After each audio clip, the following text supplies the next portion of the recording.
اگر کوئی آدمی ساری زندگی سچی خواہش رکھے اولاد کی، ہو سکتا ہے نہ ملے۔ ہو سکتا ہے ایک آدمی سچی خواہش رکھے اس دنیا میں صحت مند رہنے کی، ہو سکتا ہے نہ ملے۔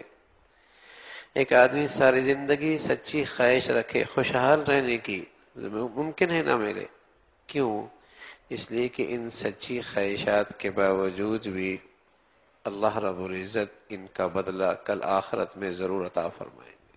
ان چیزوں کا بدلہ موجود ہے۔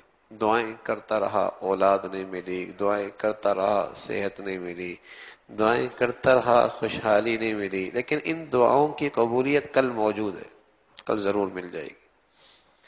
لیکن کوئی آدمی سچی طلب ہدایت کی رکھے، اللہ کا بننا چاہے، تو یہ دولت اس دنیا میں ملے گی، اس کے لیے کل میدان نہیں ہے۔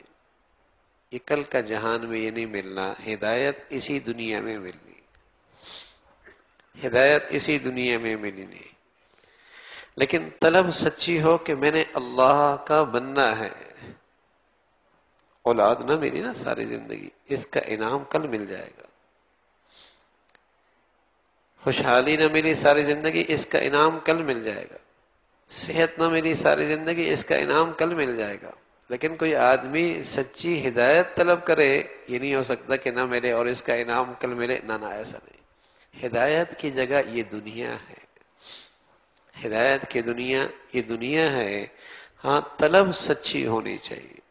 ساری زندگی بیٹھا رہے دین کے ماحول میں لیکن اللہ کا بننا ہی نہیں چاہتا، ساری زندگی جسے کہیں کہ عبرت کے نقشے دیکھتا رہے لیکن ہدایت کی طلب ہی کوئی نہیں، تو نہیں ہدایت۔ دیکھو نا اللہ کا کلام آنکھوں کے سامنے اتر رہا ہے، محمد الرسول اللہ صلی اللہ علیہ وسلم کی باکمال ذات کہ اللہ نے اس کائنات میں ایسی باکمال ذات پیدا ہی نہیں فرمائی، انہیں اپنی آنکھوں سے دیکھ رہے اور پھر ہدایت نہیں، پھر ہدایت نہیں۔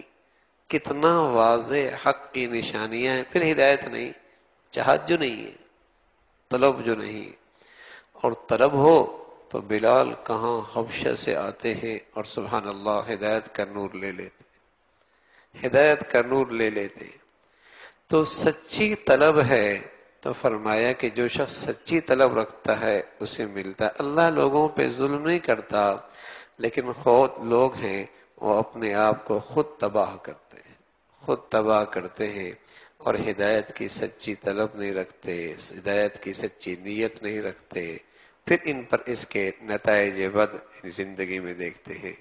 اللہ رب العزت ایمان بھی نصیب فرمائے، استقامت بھی نصیب فرمائے۔